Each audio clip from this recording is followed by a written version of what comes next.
Welcome to my YouTube channel guys. This video, ito ang tungkol sa orasyon, gamot sa bukol, guys.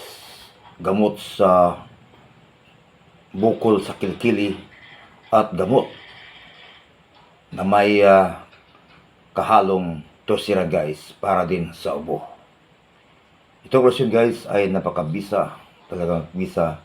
Ito ay legit na legit sa mga taong nakaranas ng bukol sa kilkili o ibang parte sa ating katawan. Hindi pa natin papatuloy ang aking orasyon tungkol sa bukol. Don't forget to subscribe to Association Vlog, mga friends.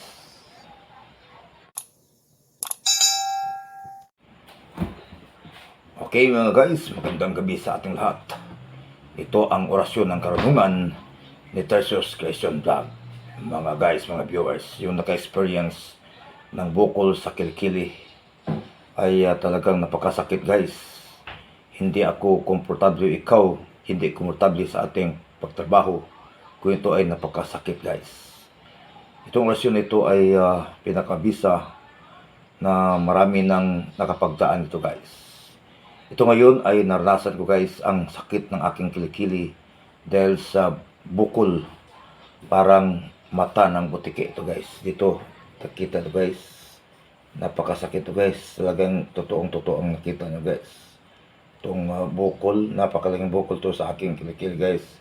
Ngayon ko palang na-experience to, pero nag-research ako guys para malunas itong aking sakit sa kilikili na bukol mga guys. At mayroon din akong ubo, kaya itong orasyon na guys ay patungkol ito sa mga taong o ako mismo ang nakaranas ng ganitong pakiramdam mga guys, mga viewers. Yung naka-experience ng ganito ay bigyan ng pansin ang aking video mga guys. So magsenda lang tayo ng isang basong tubig at mayroon ding tusiran to guys. Ito sa maya natin i-apply natin to mga guys. So hindi pa natin usalin ang orasyong ito. Usalin muna natin ang Amahan Namo. Then maghimaya ka Maria. Isang beses lang. Okay, magdasal muna tayo mga guys. Para ito ay tumutulong din ang ating balaan ng espiritu sa paglunas sa aking pakiramdam ngayon sa bukol sa aking kilikili at ubo. Amahan Namo, nakasalangit, pagdayon ni mong ngalan. Mabot kanimo ang ngirian, matuman ni pagbuot din sa yuta, minguman sa langit. Ang kalan namo sa matag adlaw, ihatag ka namo karong adlaw, ug pasayloa kami sa among mga sala. Ingon na nakapasaylo kami sa nakasala kanamo. Ug dili mo kami tugyan sa panulay. Hinualwa sa kami sa mga dautan. Amen. Maghimaya ka Maria, napuno ka sa grasya. Panginoong Diyos, anak kanimo. Bulan ikaw sa bentanan, bulan usab ang bunga sa tiyan mo si Jesus. Santa Maria, ina sa Diyos, iampo mo kami makasala karon sa oras ang kamatay. Amen. Okay, sa gitong orasyon guys, magsihanda lang tayo ng isang basong tubig dito at ilagay dito guys ang itong siran din. Ilagay ito, halo ito mga guys sa may tubig. Ito ay sa mga paraan malunas ang bukol. Hindi lang bukol guys, kundi ang aking ubo na matagal nang naramdaman guys. Itong basong tubig na may tosiran guys, ay ito ay talagang dalawang malunas to sa pagitan ng ating pag-research na guys.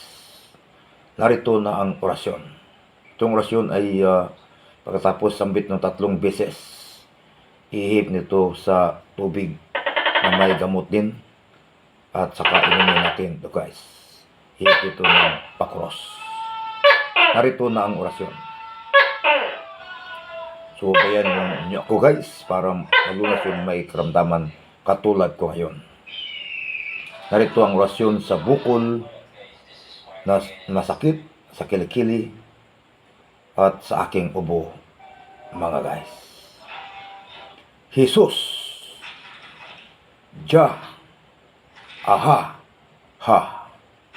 Idor, iduri, idorim, edem, pu. Jesus, ja, aha, ha. Idor, iduri, idorem, edem, pu.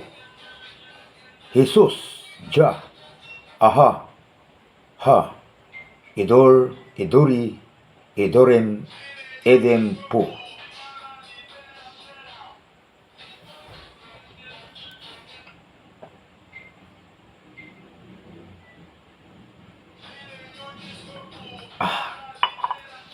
Ito guys, then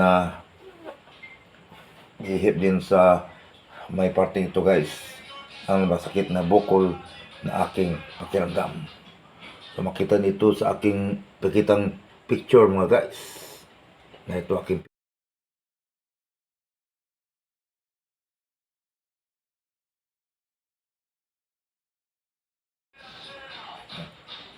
okay, ito guys ay napakabisang gamot ang inom ko na kanina, yung isang baso na tubig na may lamang orasyon mga guys. Hoping you subscribe my YouTube channel, Tertius Creation Vlog mga guys. Bye. So ibalik ko lang itong aking vlog pagkatapos kung ito may lunas mga guys. Magsamantala tayo sa Diyos. Ang Diyos lang ang nakaalam sa ating buong pagkatao. Huwag kalimutan pagdasal palagi, umaga, hapon at gabi mga guys sa ating Diyos na pagkamalihan. Amen. Amen.